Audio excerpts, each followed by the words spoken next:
Assalomu alaykum hurmatli obunachilar. Bugun sizlar bilan 2026-yil erkin agentga aylanadigan futbolchilar haqida gaplashamiz. Qani ketdik. Birinchi o'rinda pul jihatdan birinchi o'rinda Ibrohim Konate, Liverpool himoyachisi 2026-yil shartnomasi o'z yakuniga yetadi. Yozida va hozir qishki sezonga o'tgandan keyin bemalol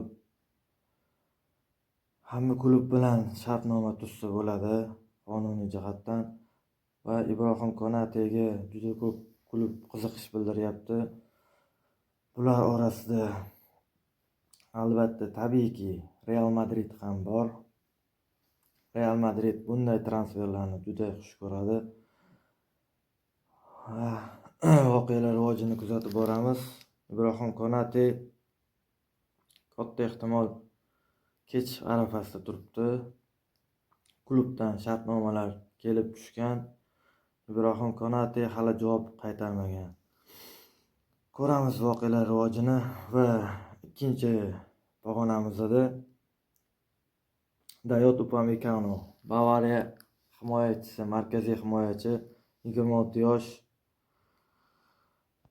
50 million funt sterling baholanyapti transfer summasi. Dayot Upamecano xuddi Kulibali singari himoyalanadi. Ajoyib himoya chizig'iga ega himoyachi. Hujumlarga kamdan kam qo'shiladi. Bu tajribali himoyachiga ko'p klublardan qiziqishlar bo'lyapti. Va bular orasida Real Madrid borligi tabiiy holat. Real Madrid bunday transferlarni juda yaxshi ko'radi. Va Real Madriddan keyingi mavsum Alaba va Rudiger ketishining hisobga olsak, Ibrohim Konate bilan Dayot Upamecano transferi juda ko'ngildagidek ish bo'ladi Real Madrid uchun. Voqealar rivojini kuzatishda davom etamiz. Va keyingi transferimiz. Va hozir sizlar bilan 3-pog'onamizda omadi yurishmayotgan, jarohatlardan bosh chiqmayotgan o'yinchi. Oldingi mavsum serqirra o'ynadi. Pedrining yonida jangovar turdi. Frenkie de Jong, gollandiyalik yana himoyachi, 28 yosh.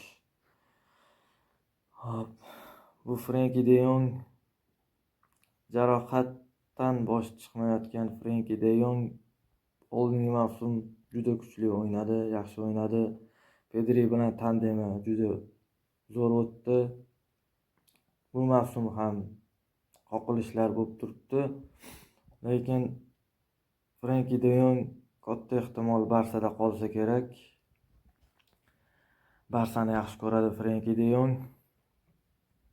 Va voqealar rivojini kuzatamiz sizlar bilan birga. Frenkie de Jong ajoyib yarim himoyachi va katta ehtimol Barsa bilan shartnoma imzolaydi.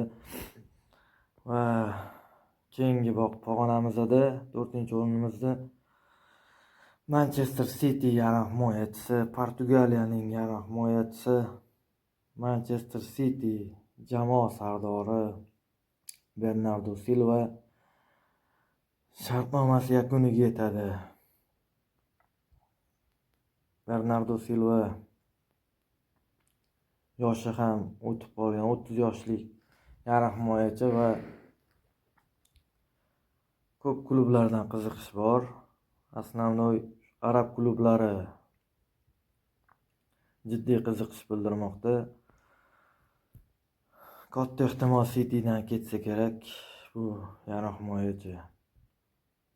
Hop, keyingi pog'onamizda Dušan Vlahović ajoyib serqirra hujumchi, markaziy hujumchi. Dušan Vlahović yosh hujumchi, yaxshi. Gollarni ham o'z paytida uradi.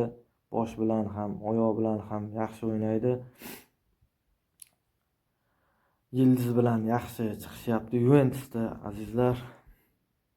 Yuventus katta ehtimol bilan Dushan Vlahovic olib qolishga harakat qiladi va shartnoma ham taklif qilgan. Hali imzo chekilmadi. Voqealar rivojini ko'ramiz sizlar bilan birga. Hop. 6-pog'onamizda Milan qalqoni, Fransiyaning qalqoni, darvozabon Mikel Maignan yaxshi varataris.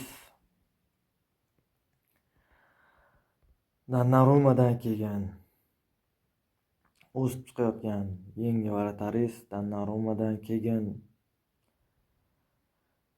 Donnarumma sifatida turayotgan varataris hozirgi ajoyib o'yin ko'rsatyapti. Bu ham katta ehtimol jamoasida qolsa kerak. Chunki bunday varatarislar super klublar qiziqishi tabiiy ekan. Bu klublar orasida Chelsea'ning qiziqishi juda kuchli hozir. Chelsea 11 ta darvozaboni bo'lsa ham yana bir darvozabon olishni maqsad qilgan. Ko'ramiz, voqealar rivojini kuzatamiz sizlar bilan birgalikda. Va keyingi etapimiz yana Manchester City'ga qaratilgan John Stones Pep Guardiola uchun universal o'yinchiga aylanib bo'ldi. Kezi kelganda tayanch yarim himoyachida ham o'ynaydi. Markaziy himoyachisi o'zi asli, lekin tayanch yarim himoyachida ham o'ynaydi. Yaxshi serqirra himoyachi. John Stones yoshi ham ancha kattarib qoldi. Pep Guardiola qo'yib olmasa kerak katta ehtimol. Yaxshi himoyachi.